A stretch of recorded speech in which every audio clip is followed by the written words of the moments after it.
All right, Shalom, Israel, Shalom. First and foremost, as always, I would love to give all praise, all honor, and all glory unto Yahweh, Bahashem, Yahweh Shai, Bahashem, Ruach HaKodesh. Double honor to the elders and the apostles of Great Millstone, who's taught us this 100% truth. Shalom to the hopefully elect. Shalom to the Akim, pushing the truth and sincerity. And shalom to the sincere Aqua after maybe out there watching and learning. It's your brother Yakov from the GMS Columbus camp. Coming back as another lesson through the spirit. Just real quick, considering the month, Pride Month, the month of June, is a big thing, especially nowadays, but it just prompted me to just do a little bit of research. Just kind of look up where it started, where it came from, etc., and then just get scriptures, man, because this is an off spirit to be in. This is an abomination unto the Lord.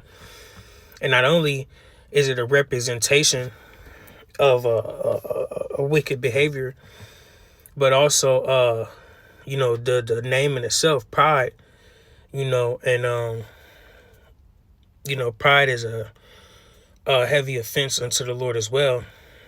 So matter of fact, Lord willing, I'm gonna get that real quick just to get it out the way. It's a classic. I always get this, but it's very important because you people that are puffed up with pride, is ultimately leading to your demise. All right, putting yourself on that high horse. Okay. Proverbs 16:18, it says, "Pride goeth before destruction, and an haughty spirit before a fall." You can't say it enough, man. And then considering this matter here, it's like you're taunting the Lord. I'm going to be prideful and I'm going to be a mo. You going off, man. All right. And you're going to die behind that. All right. You're not going to just get a slap on the wrist, man. All right. You're getting geared up for the day of judgment. You see? All right. I just want to tackle that real quick. And then I just want to go through this a little bit. And, we'll get a few scriptures and we'll call it that, Lord willing. But, just looked at the origin of Pride Month. AI Review says Pride Month, celebrated in June, marks the anniversary of the Stonewall Uprising, a pivotal event in the LGBTQ plus rights movement. The first Pride marches were held in June 1970, which that's a fact that I wasn't aware of. I didn't know that it dated back this far, because like I say, in these days, nowadays, it's very more, it's put, or I say it's highly recognized in the times we're living in today. You see, and that's all geared towards prophecy as well. We live in a prideful, very sinful generation. You see, but reading on, it says 1 year after the riots to commemorate the Stonewall Inn raid and advocate for equal rights, these marches eventually evolved into the month-long celebrations of Pride that are now held worldwide. You see, so they have found a way to get an entire month so-called dedicated to them and their cause and what they believe in and what they feel, and ultimately their mental disability. You see, because being a Mo is a mental disability. It's a mental thing. It's not a natural thing. You see, it's not natural. All right. It's not something that it just happens all the time, or you come out the womb feeling this way. As much as these people may say it's a disability, all right, just as the rest of these other disabilities are out there. All right. And it ultimately becomes a choice. You see, because at the end of the day, you will hear day in and day out people telling you that being a Mo is wrong, that it's off. You hear people say through the scriptures, man, this is off, and you hear the prophets speak about it as well, man. Being in that spirit is off. All right, it's an abomination. You see, but yet you still are willingly going around and saying, this is who I am. And this is what I'm going to do. And this is how I'm going to live my life. And I don't care what anyone has to say about it. All right, then. Deal with that on your own.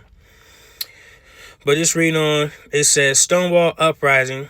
On June 28th, 1969, police raided the Stonewall Inn, a gay bar in New York City's Greenwich Village.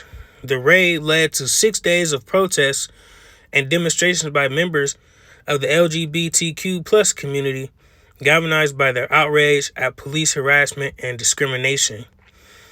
Christopher Street Liberation Day in 1970, on the 1-year anniversary of the Stonewall Uprising, the first gay pride parade took place in New York City. This march, also known as the Christopher Street Liberation Day, was organized by Brenda Howard and other activists. Of course, some shorty. Reading on, it says expansion to Pride Month. The initial one-day parades gradually expanded into a month-long celebration of LGBTQ plus history, culture, and resilience, known as Pride Month. Back to that pride. You're going off in that realm alone, just being prideful of who you say you are. You see, progression and symbolism. It says the term pride itself was coined to replace the more political term gay power, emphasizing self-acceptance and the right to exist. The rainbow flag, designed by Gilbert Baker in 1978, became a symbol of the LGBTQ plus pride and unity. You see, so all these different sects of the pride community have their own color to the flag, and it's messed up because the world we live in today, you gotta be worried about what you even wear. I couldn't go get a shirt that got more than 2 or 3 colors on it. You see, don't come out the house with nothing with a rainbow on it. They gonna think you one of them. They gonna think you part of the community. And sad to say, you can't say certain things without it being a pause moment. And shout out to the beloved brother Quana Wath, man. It is what it is, man. But it's serious. It becomes irritating at times, but it's serious, man. You see, because you don't want to be associated with these different with this community, man. You don't want to be associated with the ways of these people, man. All right, and it's gotten so bad you can't even say certain things. None of that, man. All right, but that was just a little brief reading on that. I just gonna get a couple precepts. Start with the basics. Leviticus 20 and 13, and I'm gonna read it in matter of fact, let's do this. Let me get it in 18 first, just because it comes before. Leviticus 18:22, it says, "Thou shalt not lie with mankind as with womankind. It is an abomination." All right. And I want to go, matter of fact, let's just read it in the NLT. It says, "Do not practice homosexuality. Having sex with another man as with a woman is a detestable sin." You see? So you doing that, performing that act with another man, and then vice versa with you women. All right. It's an abomination to the Lord. And not only are you being abominable, but you're not contributing to society. You're not contributing to the nation. All right. What does scripture speak about in Genesis? Be fruitful and multiply. You see? So our duty is to reproduce. All right. And you laying up with another man, or a woman laying up with another woman is against the growth of our community. It's against the growth of humanity. You see? So you're going off in that aspect as well. All right. And they got many different many different scientific things where they're trying to find a way to have men have babies, or this, that, the third. You got women going getting surrogates. Men go to sperm donors and donate their seed. All right, and women go get it picked up, and they've got ways to splice genes so that way that this baby can come out looking like did the mom, or etc. You know what I mean? And it's just, this whole place is just hell, man. All right. And things like that alone, it just shows you more and more that this kingdom is set to be destroyed. All right, and now that's perfect. I want to go straight here. You see, because you know the history of Sodom and Gomorrah. All right, and what was their big thing, man? Sexual immorality. You see, doing things that's against production, man. Doing nasty, vile things, man, that are unnatural. You see, from homosexuality to bestiality, all these different things, man. And guess what? Those things are very prominent in the world that we live in today. You see, and Moism is the number one. All right, and they found a way to glorify it. You see, and they've even found ways to have certain laws being put in place to where it protects them. All right, protects them from just words. All right, you can't even speak on them anymore. But at the end of the day, I don't give a damn. To be honest, I try. We started try to stay filtered and try to move according, considering we don't want to just do things to get us locked up or anything like that. But it comes a point where it's like, man, this is off, man.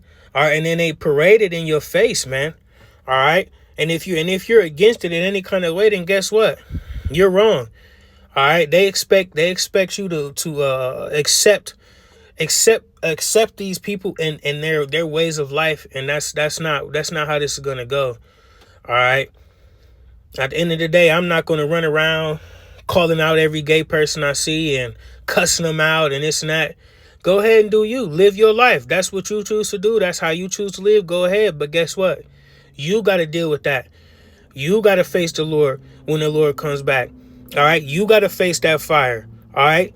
So at the end of the day, I'm going to chant that shit down and I'm going to leave it at that. You stay where you at and I'm going to stay where I'm at. And it's that simple. All right. And that goes for all you Jakes out there as well. Let's know we can't stoop to that level. All right. Living our day-to-day life. Worrying about what the next motherfucker got going on. We make our videos and do what we got to do, for the Lord, in the ministry's sake. Other than that, man, I'm keeping them where they at, man. You see? But let's read this, Jude 1 and verse 7. It says, even as Sodom and Gomorrah and the cities about them in like manner, giving themselves over to fornication and going after strange flesh, are set forth for an example, suffering the vengeance of eternal fire. You see, that's what's coming to you like manner societies as Sodom and Gomorrah. All right, and that's exactly what America is, man. Modern day Sodom and Egypt, man. That's what America is, man. All right, this is what America promotes. All right, this is what America is gearing towards to. All right, that left wing ideology. Everything on the left is off. All right, it's like right and wrong, good and bad. All right, so that whole way of life, that whole way of living, that whole thinking that this shit is all cool and it's all glorified, man. It's gonna be shut down. All right, it's gonna be shut down real soon, man. All right. And you Jakes, man, out there, man, following behind these wicked ways, man, is gonna die behind this, man. All right, you gonna die behind it, man. All right, but I got a couple more precepts I want to grab in here. Let's see. Yeah, I'm gonna get this Romans and I'm gonna get this Corinthians. Romans 1:26. It says, for this cause the Most High gave them up unto vile affections, for even their women did change the natural use into that which is against nature. See, just like I was speaking about, man, these things that they do are unnatural. All right, the things that they are indulged in are unnatural. They are to no benefit to the Lord. They are no benefit to having children. All right, you can't have children being a mo. All right. Now, of course, the world we live in these days, man, it ain't worth it for you to have any children at all.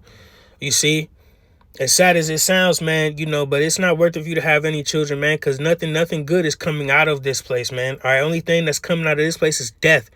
All right, and then that great day of vengeance from our Lord is coming, man, and it's coming real soon. All right.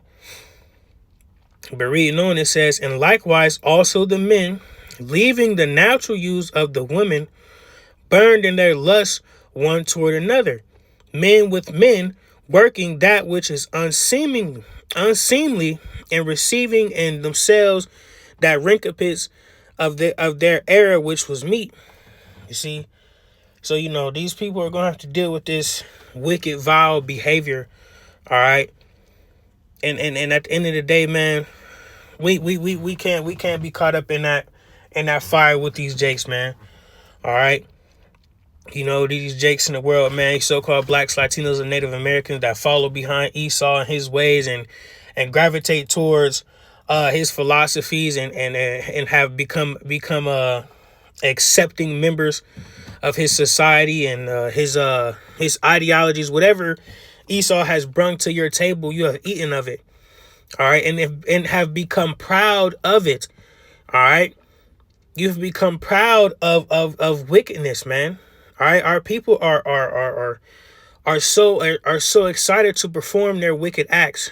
All right, they are proud of these things, man. All right, and it's like, damn, where's your love? Where's your compassion? Where's your fear towards the Lord, man? All right, that's what we need fear for, man. To drive us away from the wicked ways of this world. To keep us on point, to keep us in line with Yahweh Bahashim Yahweh Shai. That's what it's there for, man. All right. You should be shaking in your boots thinking about the Lord, man. All right. The Lord should want to keep you in such a grand and in such a good state as best you can be. Of course, we're not gonna be perfect, but man, fear plays a huge part, man. All right. Just think about it. When you younger, man, and you scared you might get your ass whooped, it probably stopped you from doing a lot of bullshit, man. All right? Or at least you too scared to even want to go to the crib, whatever the case may be, man. All right? We gotta lead our lives with fear, man. All right? Fear that the Lord will mess you up, man. Fear that the Lord will kill you, man, because he will. All right? And you jakes out there that continuously make choices to do these wicked things, especially such as this, which is clearly states is an abomination unto the Lord. Real quick, let's look into that. We're gonna go into that word real quick, Lord willing. Strong's H 8441. To'eva. It says a disgusting thing, abomination, in ritual sense of unclean food, idols, mixed marriages, an ethical sense of wickedness. You see, it says properly something disgusting, okay, an abhorrence, especially idolatry or concretely an idol, abominable. All right, you see, so a disgusting thing, man. You are considered disgusting to the Lord, man. All right, understand that. Salakia, I got a call, but I just wanted to tap back in and pretty much close up real quick. I'll bring out one more precept and close up. But just jumping right back in, man. That Momo behavior is an abomination to the Lord, man. All right, and at the end of the day, even you wicked motherfuckers know that our life is for the Lord, man. All right, all that do as you will, do as you want, do as you please, spirit. Oh, I'm good, I'm chill, I ain't got to worry about this, that. Is off, man. All right, and y'all know that at the end of the day, our lives is solely for the Lord, man. All right, and we should be doing our best to do a great service unto Him. All right, and the way you choosing to live your life is off, man, and you will be found out, and you will be hurt. You will be destroyed for that behavior, man. All right, and even for you undercovers, you know what I'm saying, doing shit behind closed doors, man. Understand the scripture speak about the Lord's eyes are 10,000 times brighter than the sun. All right, so everything you do behind closed doors is being seen. All right, so did a lesson on it recently, man. It's time to get your house in order, man. All right. So all that falling into that nasty, wicked behavior, man, or continuing in it is going off, man. All right. But I want to get this real quick. See. 1 Corinthians 6 and verse 9, it says, "Know ye not that the unrighteous shall not inherit the kingdom of the Most High? Be not deceived, neither fornicators, nor idolaters, nor adulterers, nor effeminate, nor abusers of themselves with mankind, nor thieves, nor covetous, nor drunkards, nor revilers, nor extortioners shall inherit the kingdom of the Most High." Simple as that, man. All right, so for your choice of behavior, your choice of lifestyle, all right, and I want to go into that word real quick, effeminate, all right, because that's the moral of this lesson in the Greek. See, Strong's G 3120. Malakas. malakas. It says soft to touch, in a bad sense, effeminate, of a catamite, of a boy kept for homosexual relations with a man, a male who submits his body to unnatural lewdness, of a male prostitute. You see, we're not dealing with that shit, man. All right, that behavior is off, man. All right, you know what I'm saying. And now I'm speaking to you men, man. All right, we gotta really gird up, man, and we can't be out here being no pussies, man. Excuse my language, but sometimes you got to get raw, man. This is serious, all right? And our service to the Lord is serious, man. All right, we can't continue to be handed L's, all right? And for you men out there that want to be some moles, man, and be all soft and act like a woman, all right, you're going to die behind that, man. All right? Pull up your pants, man. All right, take them damn dresses off, man. That ain't for us, man. And for you women out there that want to be niggas, man, put your damn dress on. All right? Because it's going to come a time real soon, man, where you dykes and all you shorties out there that want to be tough and want to be hard, guess what? Y'all going to have to show forth all that effort. All right? And then these shorties rolling behind you going to see that you just as much as a woman as she is, man. Y'all can't hold your own. You see? So get it right, man, before you get left, man. Simple as that. But that's all I wanted, man. Lord willing, that was edifying. I want to give all praise, honor, and glory again into Yahweh, Bahashim Yahweh Shai, Bahashim Rechach Kodash. Double honors against the elders and apostles of Great Mills. So I want to say Shalom and Abad Babal.